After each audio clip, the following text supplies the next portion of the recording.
Hi guys, it's Mark here from the Beer Fridge podcast as part of our online sort of YouTube trial period. I have the pleasure of tonight getting stuck into the Overworks Cosmic Crush Raspberry.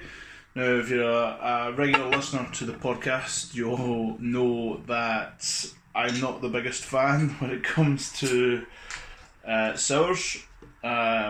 Gav obviously tried a big dirty stout the other week because he's trying to get himself and sorted out with his palate and onto the darker beers.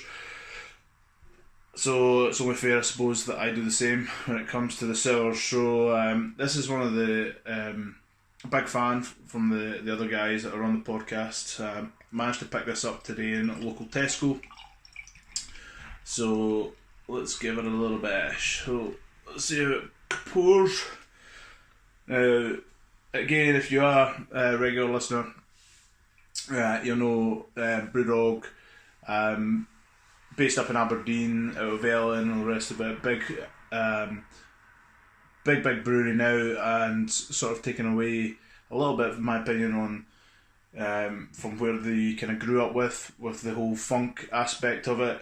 But the overwork stuff really does sort of, like you say, pack a punch, and what I've tried in the past. So fingers and toes crossed. You can tell I'm a little bit apprehensive when it comes to this, so let's give it a wee try anyway. So you can see how it pours, cracking colour from the raspberry.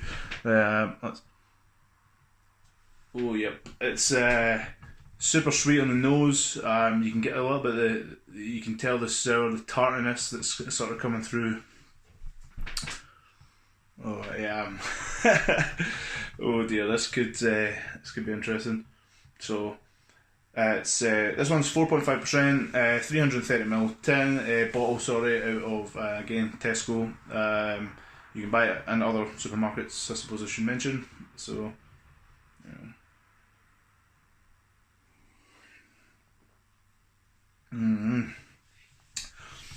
Woo! Okay, definitely.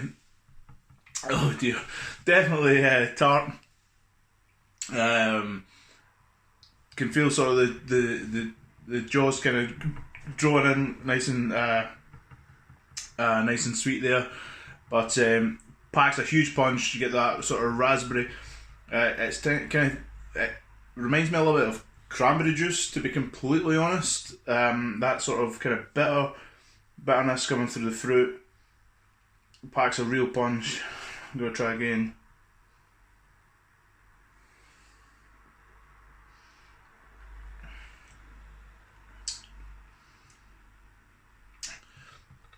It's actually quite a nice sort of mouthfeel to it. Kind of coats your tongue and really balanced, giving that sort of flavour all over. Second tasting, definitely not as tart as the first. So maybe getting the IPA that I had out before, sort of bracing that out of the mouth, but really sweet. Really getting that sort of fruit flavour coming through. As I say, for me, it's definitely that sort of raspberry, cranberry sort of flavour.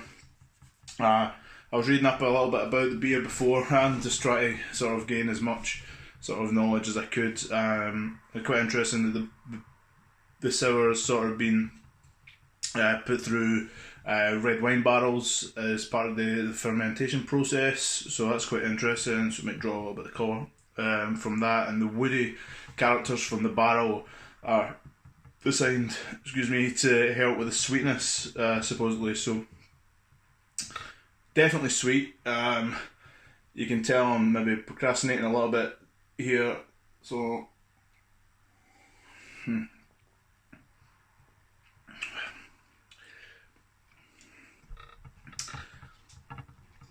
it's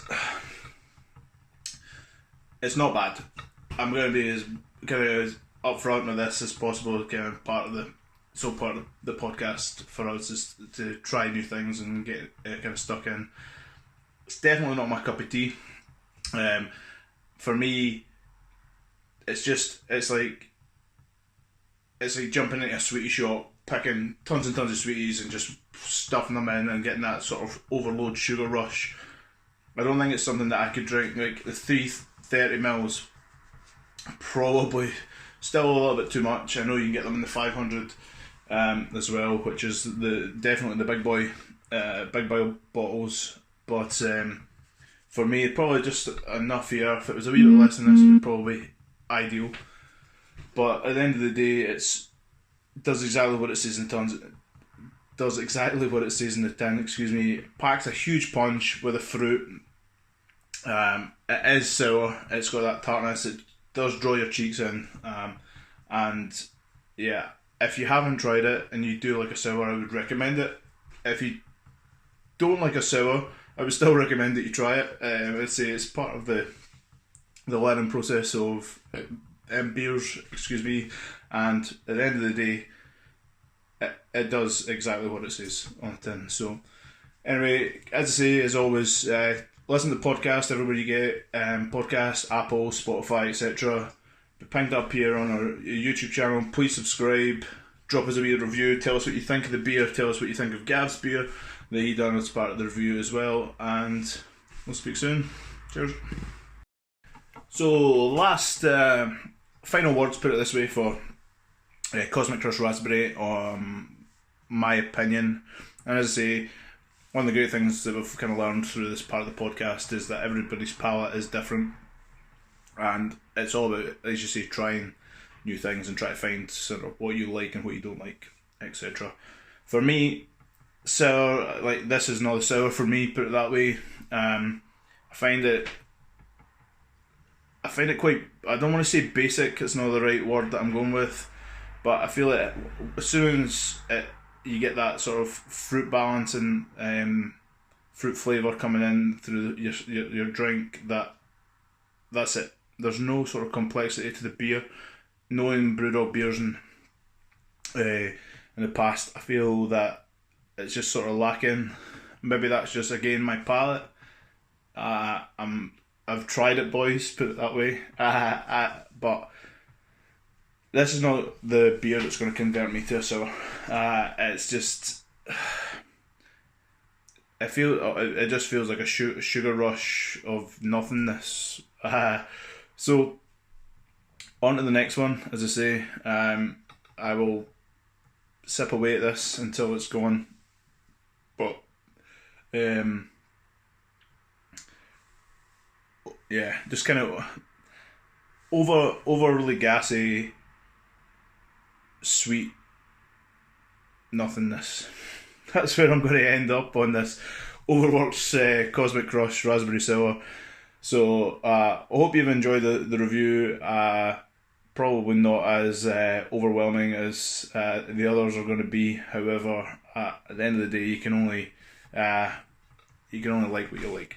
So hope all's good, and as I say, listen to the podcast wherever you get it, and make sure you just subscribe to our YouTube channel. This is where these videos are going to be logged up. So take care. See you soon.